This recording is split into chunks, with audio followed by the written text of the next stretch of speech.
Bonjour et bienvenue sur la matinale. Dans cet exercice, on va faire un peu de trigonométrie. On va prendre plusieurs réels. Bon, ici, on a 654 pi sur 3 et moins 371 pi sur 3. Et on va se demander, est-ce qu'ils sont au même endroit sur le cercle trigonométrique? Parce qu'il faut se rendre compte que notre cercle trigonométrique, une chose à savoir, c'est qu'un tour complet, c'est 2 pi. Donc, par exemple, tout en haut, on est censé savoir normalement qu'on a pi sur 2. Mais ce pi sur 2, il est au même endroit que pi sur 2 plus 2pi, puisque un tour complet c'est 2pi, donc il me ramène au même endroit. Ou que plus 4pi, dans ce cas-là j'ai fait 2 tours complets.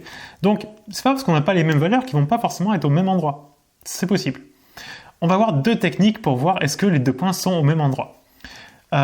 Si vous prenez mon exemple que je viens de vous donner, en fait la différence entre pi sur 2 et pi sur 2 plus 4pi, c'est qu'ils sont pas entre guillemets dans le même tour. Pi sur 2 il est dans le premier tour, quand on part du 0 ici, et pi sur 2 plus 4pi, il est dans le premier tour plus 2 autres tours. Donc il est dans le troisième tour en fait. Et donc pour savoir si nos points sont au même endroit, ce qu'il faudrait savoir c'est quelle est leur valeur, à quel endroit ils sont dans le même tour. C'est ce qu'on appelle la mesure principale. En fait, 654 pi sur 3, il faut bien comprendre que le sur 3, comme un tour complet c'est 2 pi, si on veut travailler en sur 3, ça veut dire qu'on va diviser par 3.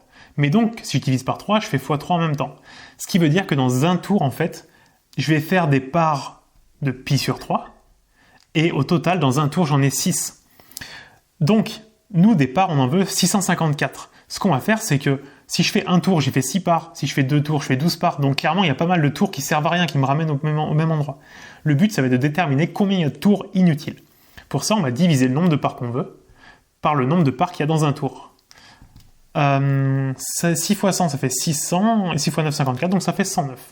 Ce qui veut dire qu'il y a exactement pile poil 109 tours qui servent à rien. Donc 654 pi sur 3 il est au même endroit que 654 pi sur 3 donc lui-même logique moins 109 tours. Et on a vu juste avant qu'un tour c'était 6 pi sur 3 ici. 109 fois 6 ça fait exactement 654. Donc on a un truc moins la même chose, on a 0. Ce qui fait que notre 654 pi sur 3, et bien sur le cercle trigo, il est au 0. On va voir pour l'autre à côté.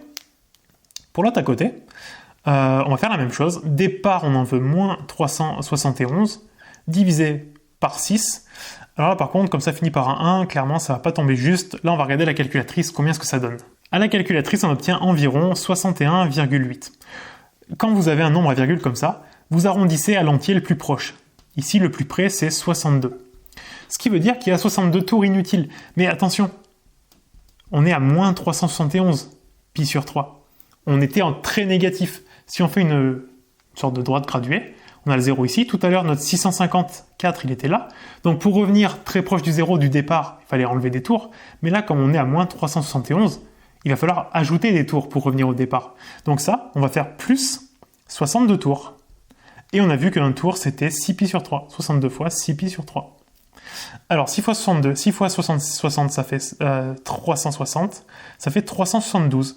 Donc, moins 371 plus 372, ça fait 1 pi sur 3. Donc, la deuxième valeur, elle est à 1 pi sur 3. La première était à 0. Conclusion, ils ne sont pas au même endroit. Ça, c'est une première technique qui marche très bien et qui, en plus, a le mérite de savoir à quel endroit on va placer nos valeurs sur le cercle. Parce que si vous devez placer 654 pi sur 3, c'est pas facile. Quoi qu'il arrive, il faut revenir à la mesure principale, c'est-à-dire la plus petite mesure qui nous permet de placer la valeur dans le premier tour, sans faire de tour inutile. Ça, c'est une première méthode. Mais il y en a une deuxième qui est un peu plus simple, qui ne permet pas de placer la valeur, mais qui répond à la question. En fait, la différence entre mon pi sur 2 et mon pi sur 2 plus 2pi, pi sur 2 plus 4pi, c'est que l'écart, à chaque fois, il est un multiple de 2pi. 2pi, c'est un tour complet. Si je prends plein de tours complets, j'arrive au même endroit. Donc, on va se demander simplement, est-ce que l'écart entre les deux valeurs, il est multiple ou pas de 2pi? Donc, on va regarder l'écart entre les deux. Quand vous voulez faire un écart entre deux choses, globalement, vous faites l'une moins l'autre. Donc ici, on va avoir 654 pi sur 3 moins, et l'autre, elle valait moins 371 pi sur 3. Alors, moins, ça fera un plus. 654 plus 371. 600 et 300, ça fait 900. 71 et 54, ça fait 125. Donc on a 900 et 125, ça fait 1025. Donc on a 1025 pi divisé par 3. Maintenant la question c'est, est-ce que ce 1025 pi sur 3, il est multiple. Donc c'est-à-dire qu'il y a un nombre, un k, de 2pi. Voilà la question. Et le k, forcément, c'est un entier. Il est dans grand Z, c'est un entier. Positif ou négatif, on s'en fout. Si on ajoute des tours complets ou qu'on enlève des tours complets, on revient au même endroit. Mais il ne faut pas ajouter des parts de tours, des morceaux de tours. Donc k est forcément un entier. Nous, on cherche k. On va essayer de le trouver. K, ça veut dire qu'il faut qu'on divise par 2pi pour avoir k tout seul. Donc ça nous fait 1025 pi divisé par 3 divisé par 2pi. Mais quand on divise puis divise par un nombre, le nombre multiplie le dénominateur. Donc ça fait 3 fois 2pi, ça fait 6pi. Égale k. Les pi vont dégager, comme on fait fois pi en haut, fois pi en bas. Et puis là, il n'y a pas besoin d'aller plus loin parce que 1025, il n'est clairement pas dans la table de 6. Ce qui veut dire qu'ici, on a un truc à virgule. Un nombre, on ne sait pas lequel, mais à virgule. Autrement dit, k, c'est absolument pas un entier. Et donc, on obtient le même résultat que tout à l'heure. Ils ne sont pas au même endroit sur le cercle Trigo. Maintenant, on va faire la même chose avec 29 pi sur 5 et moins pi sur 5. On va faire à nouveau les deux techniques. Donc la première, c'est de se dire, dans le même tour, à quel endroit ils sont. Par contre, on se rend compte que le moins pi sur 5, il est assez facile à placer, parce que moins pi sur 5, ça veut dire que je coupe mon cercle en 10 parts. On se rappelle, comme ce qu'on a vu tout à l'heure, on avait 1 sur 3, ça veut dire que dans un tour, il y a 6 parts, parce qu'on a 2 pi au départ. Notre tour, c'est 2 pi. Donc si on veut diviser par 5, on fait x 5 en haut, ce qui donne 10. Donc un tour complet, on le coupe en 10 morceaux. Et nous, on veut en prendre que moins 1. Donc on part du 0 et on part vers le bas. Moins pi sur 5, il est là. Donc il est dans le premier tour. On a la mesure principale. L'autre après, c'est pas la mesure principale, puisque un tour c'est 10 parts, on en veut 29, donc clairement il y en a des inutiles. Assez facilement de tête, on pourrait le trouver. On va refaire le même calcul que tout à l'heure, parce que quand on a des grosses valeurs, il faut savoir le faire. Nous, on veut 29 parts. Dans un tour, il y en a 10. Combien il y a de tours inutiles ? 29 divisé par 10, c'est assez facile, ça fait 2,9. Qu'on arrondit à l'entier le plus proche, qui est 3. Ce qui veut dire que notre 29 pi sur 5, il est au même endroit que 29 pi sur 5 moins 3 tours. Donc moins 3 fois 2 pi si on garde en 2 pi, mais après il faudra mettre sur 5. Et on vient de voir que 2 pi si on le met sur 5, c'est 10 pi sur 5. Donc autant bosser directement au même dénominateur. Ça fait donc 29 pi moins 3 fois 10, donc 30 pi. 29 moins 30, ça fait moins 1. Moins pi sur 5. Conclusion, ils sont au même endroit. Alors, il y a un petit détail, on vous en parlera même pas au lycée et c'est fort dommage, mais ici, il faut mettre entre crochets 2pi. On lit ça modulo 2pi. Ça veut dire cette égalité, elle est vraie dans le cercle Trigo. Le cercle Trigo, c'est le 2pi. Donc ça veut dire, à un nombre de tours près, les deux valeurs sont au même endroit. Tout à l'heure, je ne l'ai pas mis, mais il aurait fallu pour faire vraiment des choses correctement. Parce qu'en soi, si vous rentrez à la calculatrice 29 pi sur 5 et moins pi sur 5, clairement, vous n'aurez pas le même résultat. Donc, en réalité, ils ne sont pas égaux. Mais sur le cercle, ils sont égaux. Et sur le cercle, on le traduit par ce modulo 2pi, le 2pi entre crochets. On va faire la deuxième technique, on va voir l'écart entre les deux. Pour l'écart, on fait l'une moins l'autre.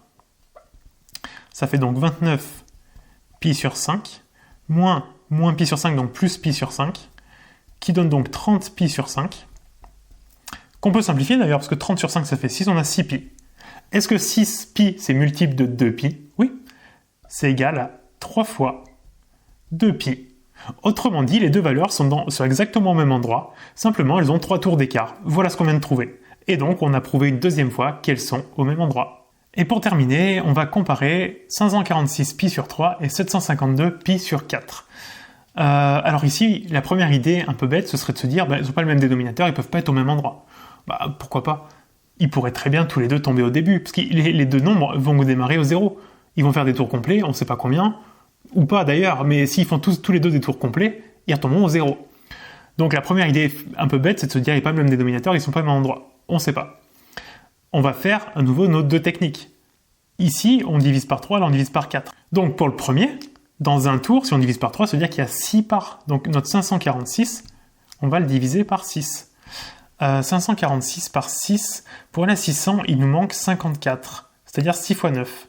Donc on va faire 100 moins 9 qui fait 91. On tombe pile sur 91. Donc en fait, notre 546 pi sur 3, il est au même endroit que 546 pi sur 3 moins 91 fois 2 pi, puisque c'est les tours complets. Ensuite, on va mettre au même dénominateur, donc ça fait 546 pi sur 3, moins 91 fois 2 pi, si on fait fois 3 en haut et en bas, ça fait 6 pi sur 3. Et on vient de voir que 6 fois 91 donnait 546, donc finalement on tombe à 0. Et si on voulait faire les choses correctement, on rajoute le modulo 2 pi. Donc le premier, il tombe pile au départ. On va regarder le deuxième. Le deuxième, 752, par qu'on veut, on va le diviser par, pas 4, mais 8. À chaque fois, il y a x2. Pour aller à 800, il y a 100. Et puis là, il nous manque 48. 6 x 8, 48. 100 moins 6, ça fait 94. Donc à nouveau, on trouve un nombre entier de tours. Autrement dit, il va tomber à 0. Et donc, ils vont tomber au même endroit. Donc voilà, faire attention, c'est pas parce qu'au début, il n'y a pas le même dénominateur qu'ils ne vont pas tomber au même endroit. On va voir maintenant en faisant l'écart entre les deux. Donc 546 pi sur 3 moins 752 pi sur 4. Alors déjà, il faudrait mettre au même dénominateur. La première fraction, on va faire x4 et la deuxième x3. 546 x 4. 500 x 4, ça fait 2000. 46 x 4, ça nous fait 4 x 4, 16, 160. Et 24, ça fait 184. Plus 2000, ça fait 2184 pi sur 3 x 4, donc 12. Moins. Et le 752 sur 4, on va faire x3. 3 x 700, ça fait 2100. 3 x 50, ça fait 150, donc ça fait 2250. Et le 6, ça fait 2256 pi sur 12. Alors, pour aller de 84 à 56, il y a 56 et 16, ça fait 72. Donc on a moins 72 pi sur 12. Et 72, c'est 6 x 12. Donc en fait, il nous reste moins 6 pi au final. Moins 6 pi, qui est bien multiple de 2 pi. C'est égal à moins 3 fois 2 pi. Autrement dit, c'est moins 3 tours. Donc, entre les deux, il y a juste moins 3, ou plutôt il y a 3 tours d'écart dans le mauvais sens, mais il y a 3 tours d'écart. Donc voilà, on a vu les deux techniques. Ah oui, petit détail. Avant de vous lancer dans les calculs, simplifiez les fractions. Tout à l'heure, on a vu que 546 par 3, par 6, ça faisait 91. Donc si on fait par 3, ça fait le double. 91 par 2, ça fait 182. Donc en fait, ce truc-là, il est simplement égal à 182 pi. L'autre à côté, en divisant par 8, on a vu que ça faisait 94. Donc par 4, il suffit de faire x2. Le double de 94, c'est 188. Donc là, on a 188 pi. C'est égal à 2 pi fois 91. Autrement dit, 91 tours complets. Donc on part du départ et on fait 91 tours complets, on retombe au départ. L'autre à côté, 188, c'est égal à 94 fois 2 pi. On fait 94 tours complets en partant du départ, on retombe au départ. Donc pensez-y avant de vous lancer dans les calculs, simplifiez au maximum vos fractions. Là, je vous ai fait tout le détail pour vous montrer comment ça se passe s'il n'y a pas le même dénominateur. Mais en soi, en 3 secondes, ça peut être réglé. Vous prenez la calculatrice ou votre tête, vous calculez les deux fractions qui se simplifient très bien, et vous avez la réponse immédiatement. On en a fini pour cette vidéo, j'espère que ça vous a plu. N'hésitez pas à me le dire en commentaire, ou au moins mettre un pouce en l'air, ça soutient la chaîne, ça me soutient, ça me fait plaisir. Pensez surtout à vous abonner, ça c'est super important.